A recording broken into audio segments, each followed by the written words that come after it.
Daddy, hindi ko nakikita puso mo, pero si Lord, alam niya kung handa ka na. Amen? Amen. Can we close our eyes and say a little prayer? Panginoon, pakisabi niyo, Panginoon, turuan mo ko na ihanda ko ang aking puso sa mga himala at pagpapala na ibibigay mo. Tinatanggap ko ito sa pangalan ni Jesus. Amen. Amen. Iwala kayo. Kasi gusto ko yung makarating ako sa gusto mong destiny sa akin. Amen? So now, kung ganito ang aking, what have you been praying for? Ano ba ang pinagpe-pray ni Pastora Lisa? Ano ba ang pinagpe-pray ng mga leaders dito? Increase. Ang pinagpe-pray niya, na dumami ang mga kaluluwa. Na marami sa inyo makapagdala ng kaluluwa. Yun lang ang prayer ni Pastora Lisa. At alam ko rin na pinipipray niya na maging mabuti siyang pastol. Alright? Na para lahat ng kailangan ng iglesia, maibigay niya. Sa pangangaral ng salita, sa pinansyal, sa paglago. Alam ko yung mga pinipipray niya. Pero, ang mga anak ng Diyos, kailangan tumulong sa pastora. Alam ko, nagpe-pray ka ng buong pati asawa. Binigay din kay Lord Jesus. As a prayer na yan. Hallelujah. Amen. Kaya kung ano pinagpe-pray ng pastor nyo, dapat nandun din kayo. What are you really asking God? Because you know what? The truth is, the Lord is looking at your capacity. Kapasidad. Na kaya nyo bang hawakan ang mga kaluluwa? Kung magpadala si Lord na 100 ngayon na kaluluwa, meron ba tayong lugar? Wala, pastora, pero pwede siya maglagay ng second floor. Yan ang expansion. Okay, kung dumating ang 100 kaluluwa, mga bata, saan mo ilalagay? Hindi kayo kasya dito. Mga teenagers, nakikita mo there's an expansion of youth coming in here. Amen? Kung dumami ang mga kabataan at ang young adults, the teenagers and the young adults, to fund the church, kasi kayo ang magpupondo sa iglesia. Meron ba magtuturo? Meron ba tayong discipleship? Yes, we have. Meron ba magtuturo? Dapat, tinitrain na. Okay? Alam ko, nape-pray mo na ang mga leaders, pastora. Kasi titignan ni Lord bago niya padala yan. Baka mamaya magpadala siya ng marami. Kasi nangyari sa amin yan eh. In the beginning of River of God, ang daming dumadating. Kaya lang, hindi kami marunong mag-discipleship. In 1999, 2000, wala pa kami discipleship. 2001, 2002, wala kami workers. Iniyak namin yan kay Lord. Ilang taong kami, 5 taong kami nagsisibe, wala kami sweldo. Samantala may mga anak kami pinag-aaral. By faith lang kami. Pero pagdating ng 2007, doon nagkaroon kami ng blessed life. Doon kami naturo namin sa mga tao ang tamang pagkaikapu. Pagpapala, dumating, hanggang dumating, nag-discipleship. Now, we're over 10,000, 12,000 as a church, corporately. Napakarami na natin. Kaya minsan napupuno natin ang kuneta, kulang pa. Dahil dito pa lang yung sa Luzon. Alright? So alam nyo, at napakaraming tribo sa Mindanao na nakakabot natin ngayon. Ang dami po nating tribal pastors. And ako natutuwa dahil ito yung iniiyak ng aming mag-asawa. Tapos na ba si Lord? Hindi pa. Marami pang padadala si Lord. Amen. Naniniwala ako kung yan ang inyong prayer, the Lord has answered it. The release is there. It's just waiting for your response. Ready si Lord. Ibigay. Hinihintay lang niya na sabihin niyo sa kanya, yes Lord, padala mo na. Kaya na namin. Kapasidad nyo. Tingnan nyo kapasidad nyo. Kaya nyo na ba? Sabihin mo sa kamali mo, kaya mo na ba? Kaya na ba? Huwag kayong matakot. The Lord honors humble beginnings. Anything. Nagsimula kami na nagre-renta. Buti nga kayo, may lugar pa eh. Nagsimula kami na wala kaming iglesia. Palipat-lipat lang kami. Pero nakita ni Lord ang pagtsatsaga namin. Nakita ni Lord kung paano bit-bit namin yung linggo ang mga instrumento. Palipat-lipat kami. Hanggang nagkaroon tayo ng building sa pinagbuhatan. Sobra. Titignan niya capacity nyo. Titignan niya pananampalataya nyo. At kailangan, are you a miracle-ready church? Ikaw ba ay isang iglesia na handa nang tumanggap ng himala? Amen. Ang himala galing lang kay Lord. Ang himala, parang napaka-imposible. Bumabaha ngayon ang kabataan sa church. Bumabaha ng mga kaluluwang uhaw na uhaw. Walang imposible kay Lord. Amen? Amen. Kaya pag yan ay nangyari, ito sa verse 3 sabi, you shall expand to the right and to the left, and your descendants will inherit the nations and make the desolate cities in. Okay, sapagkat ikaw ay lalago sa kanan at sa kaliwa, at ang iyong lahi ay mag-aari ng mga bansa. Hallelujah! At patatahanan ang mga gibang bayan. Isipin mo, walang imposible kay Lord. Ikaw daw ay pupunta sa kaliwa. Lalawak ka nga. Lalago ka nga kaliwa at kanan. Hindi ba? Sana huwag yung katawan. Yung hindi ka misa. Huwag yan. Kailangan. Hello, Lord! Kaya ba natin kunin yan? Kaya ni Lord. Kaya ba natin kunin ang likod? Yes! Atin na yan sa pangalan ni Jesus. Amen? Kaya natin umakyat papuntang langit? Yes!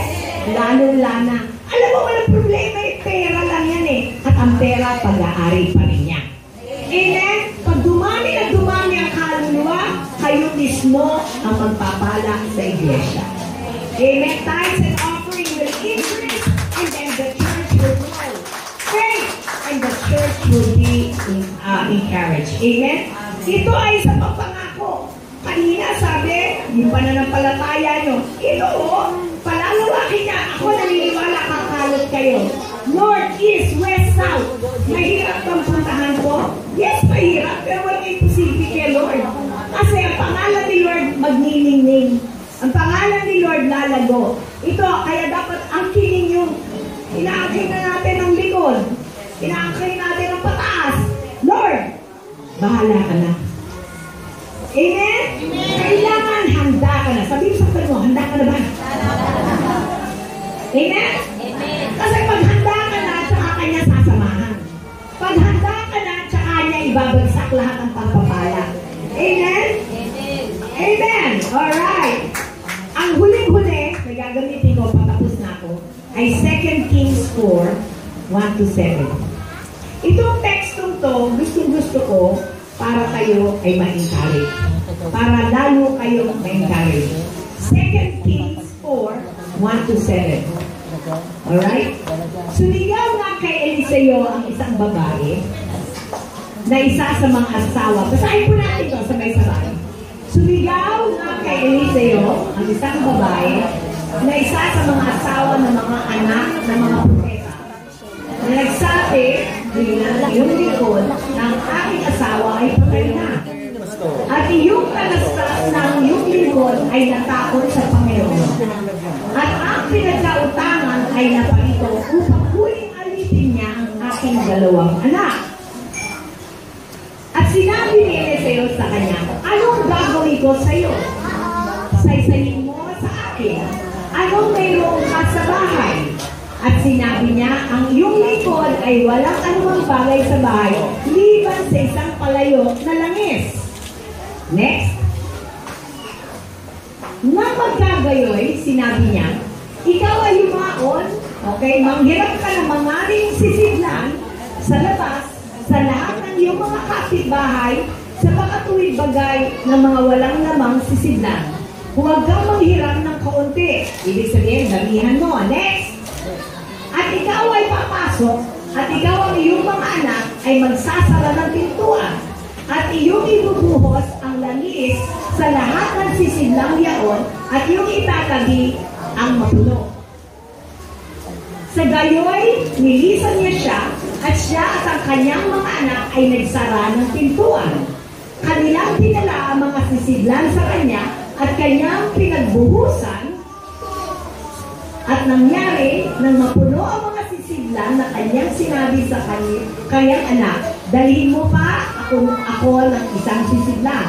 At sinabi niya sa kanya, wala na pong sisidlan at ang langis ay tumigil. Verse 7, na magdagayoy na paraon siya at kanyang isinaysay sa lalaki ng Diyos at sa kanyang sinabi, ikaw ay yumaon, ipagbili mo ang langis at bayaran mo ang iyong utang at mabuhay ka at ang iyong mga anak sa nalagi.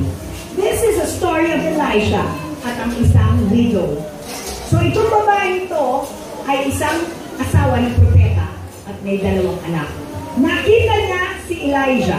Si Elisha po ay isang propeta. At si Elisha is simbolismo ng anak ng man of God.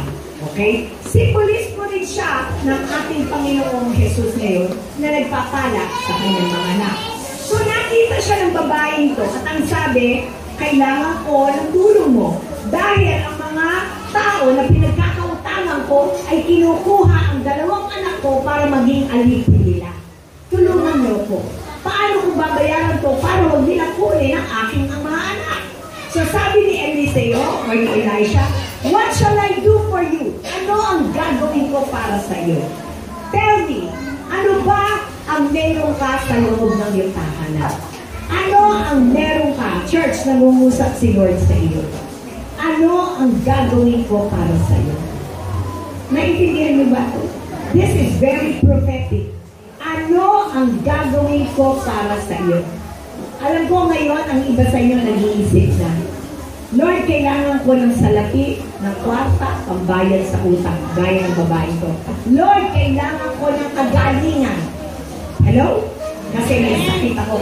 Lord, kailangan ko ng deliverance or salvation para sa aking anak na malayo sa iyo. Marami tayo pinagpe-pray. Lord, kailangan ko ng trabaho. Ang dami. Kaya ang tanong ni Elisha, especially to all the laborers here, ano ang kailangan nyo?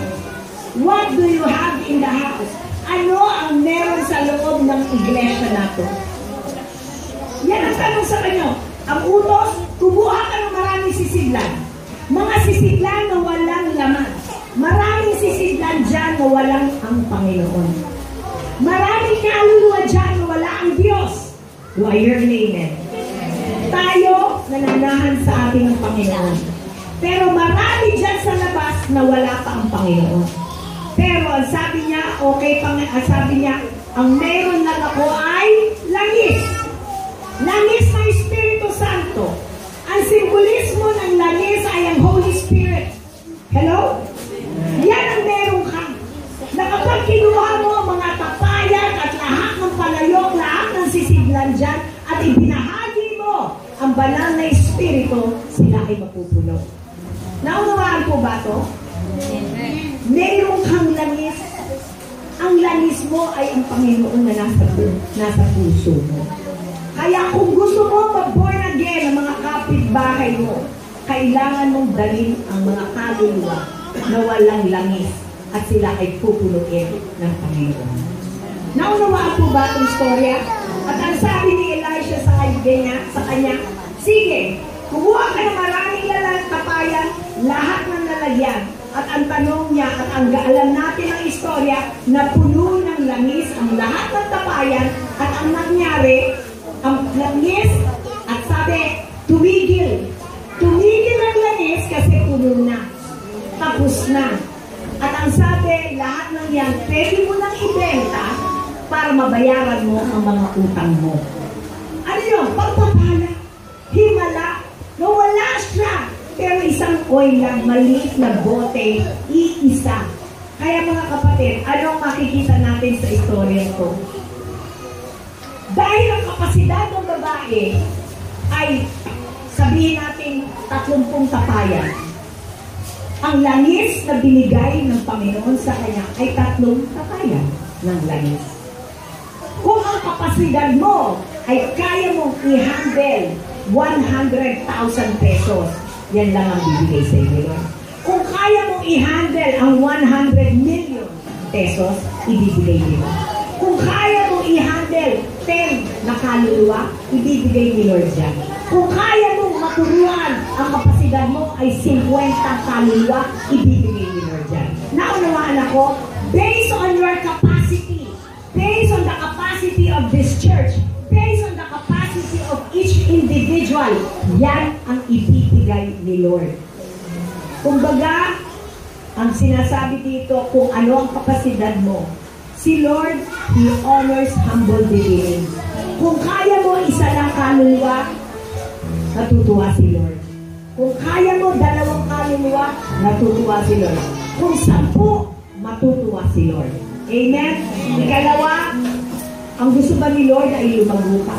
God wants you to grow beyond your capacity. Una, kung anong kapasidad mo. Ikalawa, gusto ni Lord lumago ka higit sa iyong kapasidad.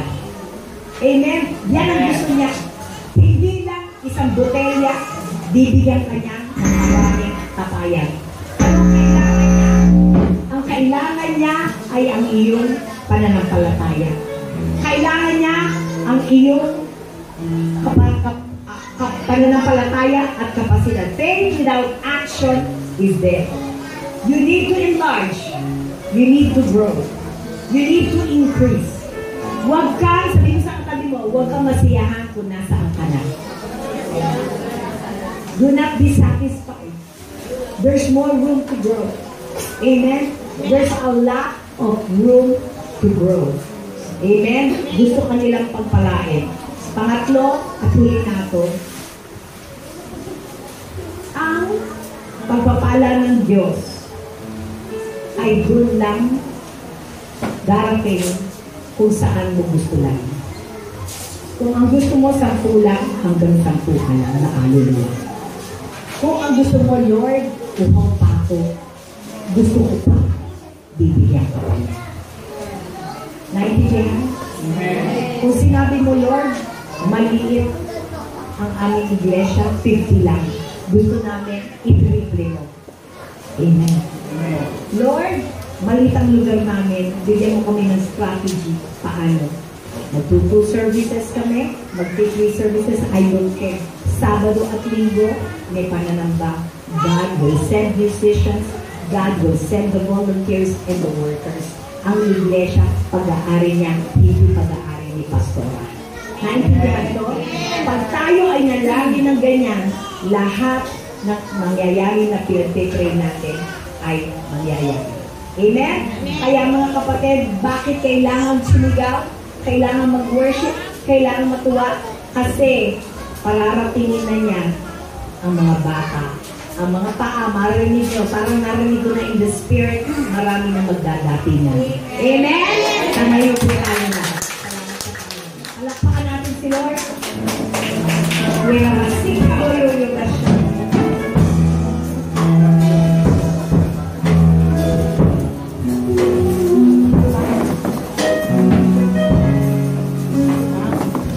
I think in my heart, the Lord is going to increase this church. Naniniwala po ako. Naniniwala mo na may paglago. Nagagawin sila. Spiritual, financial, marami siyang gagawin. Hindi lang ako nag-uusap sa mga iglesia na ako. Hindi ako nag-declare para lang sa regular God ko sa'yo. Nag-declare din ako sa buhay niyo.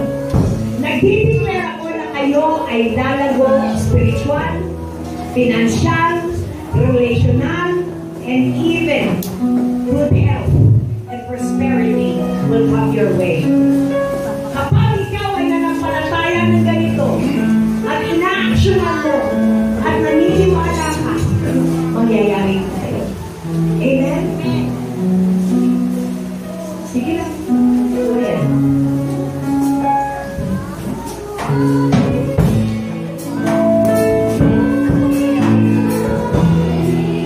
Yes, Lord, you are in our midst. Sinasamba ka namin. Pinupuri ka namin. Ikaw ang Diyos.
yung hinihingi.